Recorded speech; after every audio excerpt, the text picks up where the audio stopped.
In the space of the present moment, there are three ingredients that allow you to stay present: faith, courage, and gratitude.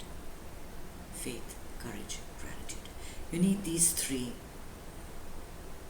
at different times to help you to get back to what is happening right now. Let's talk about courage. Courage is when the odds are stacked against you. There's a very high likelihood in your mind that it's not going to turn out the way you want it to. That the ultimate outcome will be something different. But you still have to face it. When a warrior goes into a battlefield, he knows that within the first 5 minutes, he could be killed. But he goes anyway. Because he's a warrior, and it is his dharma, his chosen path. So he does it anyway. What are the things that go through his mind? There is a lot of fear. But beyond that fear, there is a cause that he devotes himself to. His country,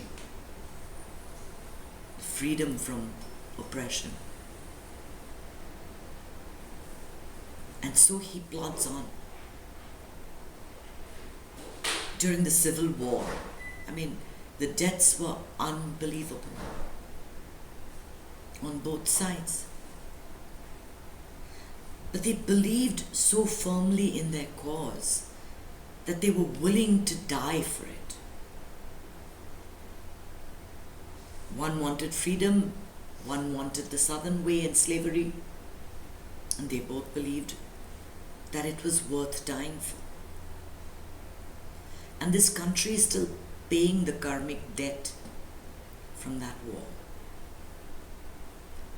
The amount of bloodshed, the entire southern belt is built on the blood of people. Those soldiers, brave soldiers, who went ahead even though they knew that it was, in the end, it wasn't going to work out the way they wanted. Like when a loved one is sick.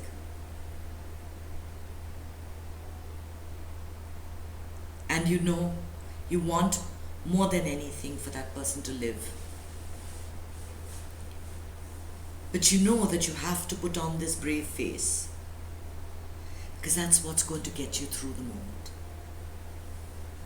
You need the courage. And that's why we need to solidify our convictions.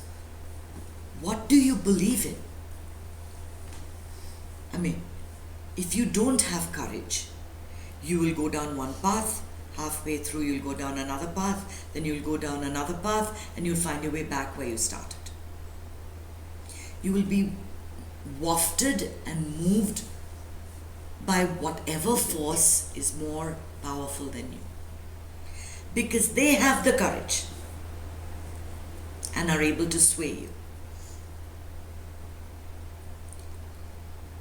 You need to know and you need to reflect on the path that you've chosen.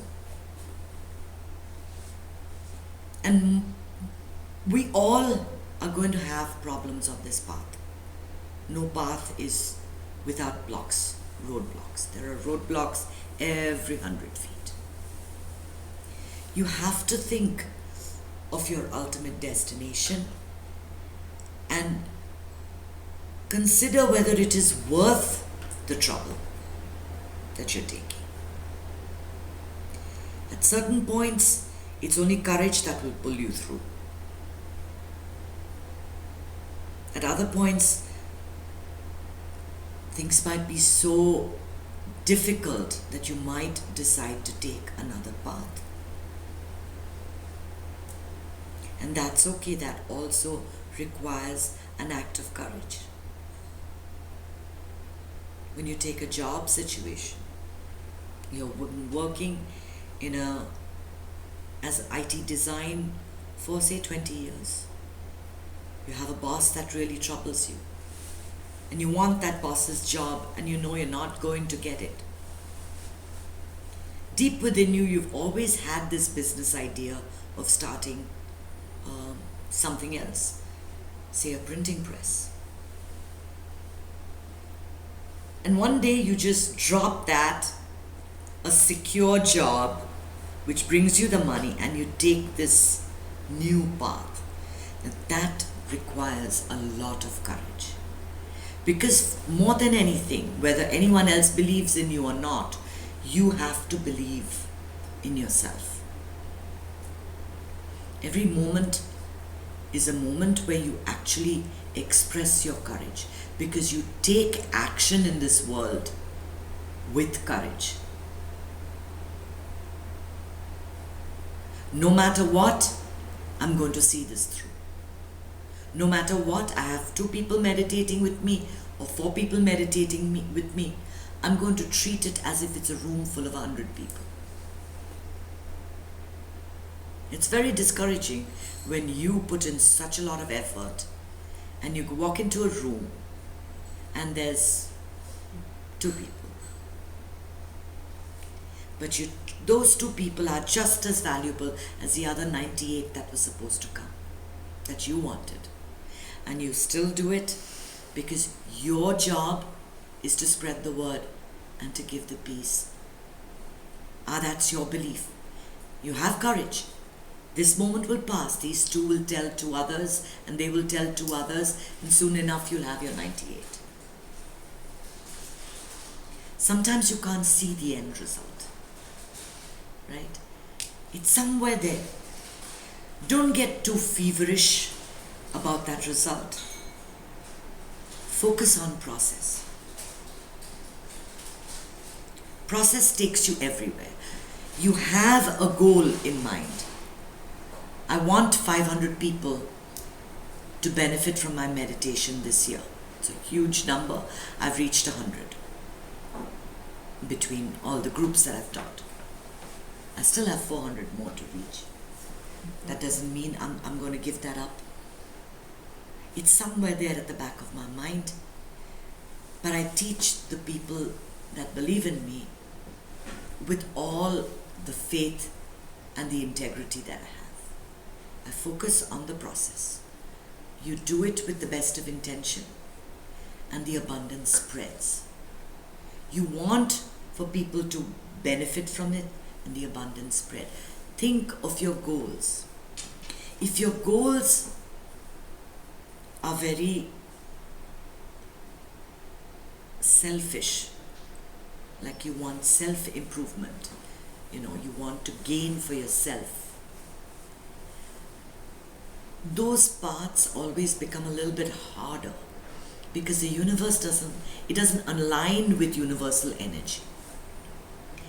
When you have selfless goals, when you want to bring something to the world, it aligns a little easier. Why? Because the universe likes the spreading of love and energy. So, when you talk about Guru Mai, it's how she rose to fame. It's hardly surprising. It is hardly surprising because she wanted to spread the love. Yesterday, my daughter went to see someone called Amritananda. Have you heard of her? She's called the Hugging Saint. She hugs and she says something in your ear. And she hugs 1,000, 2,000, 10,000 people a day. And after she hugged my daughter is with the Art of Living, she does the meditation. She just went out of curiosity. And she's like, should I stay? Should I not stay? I said, Karunya, When you're getting an opportunity like this, it means something. So just stay in faith that this is going to be good.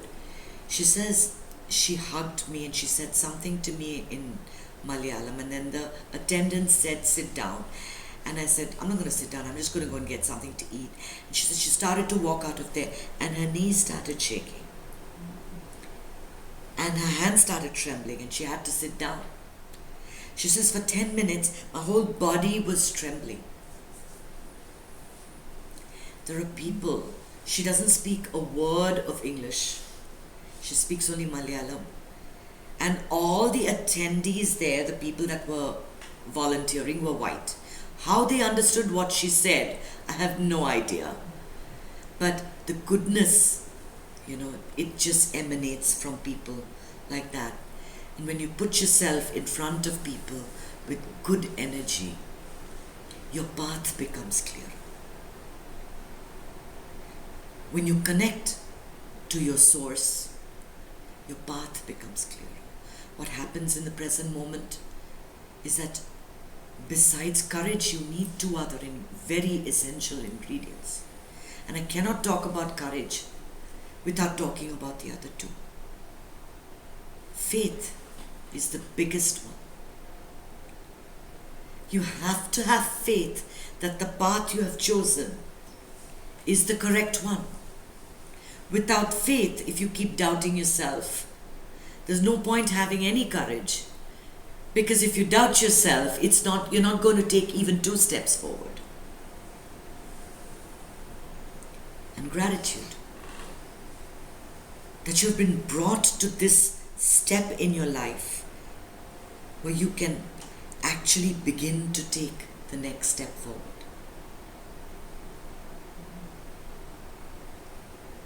Babies start by just crawling, but they're running in no time.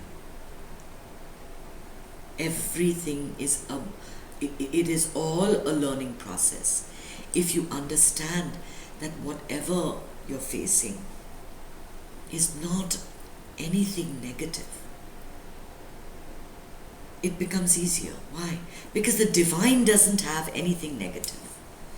The divine gives you what you consider a problem so that you grow.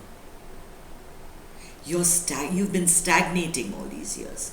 You need to learn something. You need to learn forbearance. You need to learn patience. You need to learn courage. You need to learn forgiveness.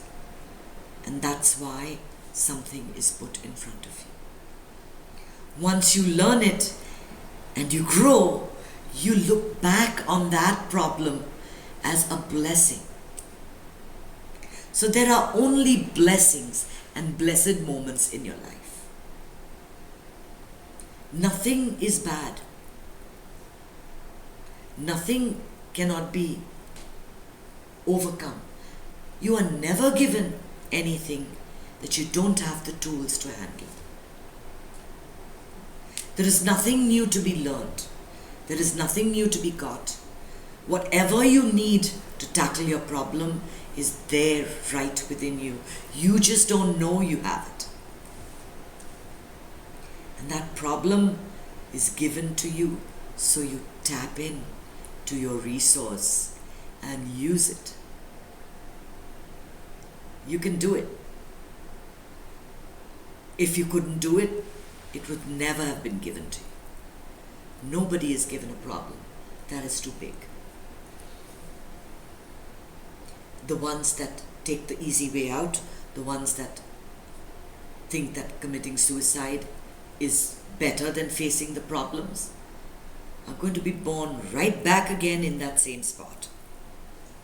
And they're going to have to face it. They just make one foolish mistake,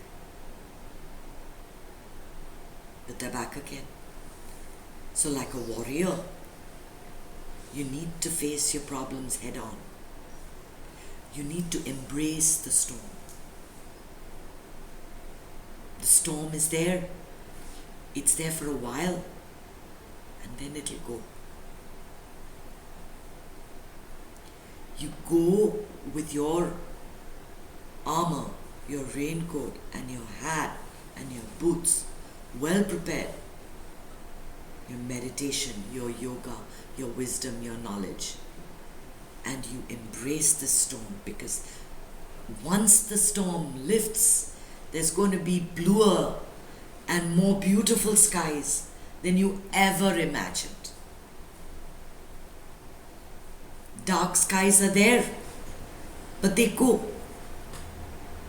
And then they come back again, and then they go. You need courage in those moments of weakness. In those moments of weakness, you create a little space in your heart with the meditation. And in that space, you put one fistful of faith, one fistful of courage, one fistful of gratitude.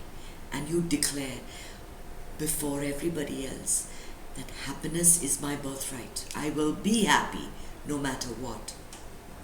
I will be happy today and every day, and I will not allow any event, any situation, any person to rob me of that birthright. When you take that happiness decision, especially in moments of weakness, of fear, of anxiety, you change the message you're giving to yourself. You change the energy about you, because you cannot be happy and miserable at the same time. You have a smile on your face. It's very hard to say, I really hate you. I hate myself. I mean, it's not about hating you. I think the biggest harm we do to ourselves is that we don't love ourselves enough. We don't recognize the love within ourselves. So that happiness decision it's there on my website. I've tried, I don't know which page I've put it in, and I don't know whether I quote it the right time, right way every time. But it's very important to say that periodically in your aha moments through the day. You pick those aha moments, when the world is all right, and you say this to yourself. And you say this especially in those moments when you're feeling, oh my God, what's happening in my life?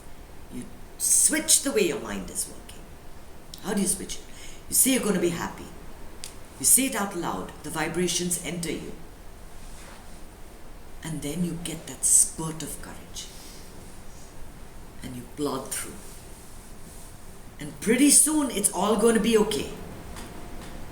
It's going to be not exactly the way you want, at the time that you want it, but maybe bigger and better than you ever imagined. So you don't give up. You never give up. Not on the things that you really believe in. It's important here to examine what you believe in and whether it's worth plodding on, what your cause is, what your values are, and what you need to hold on to, and what you need to release.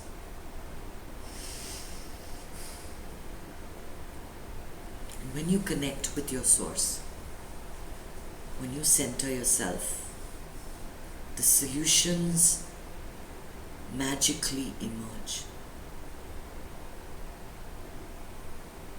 They do. They magically emerge.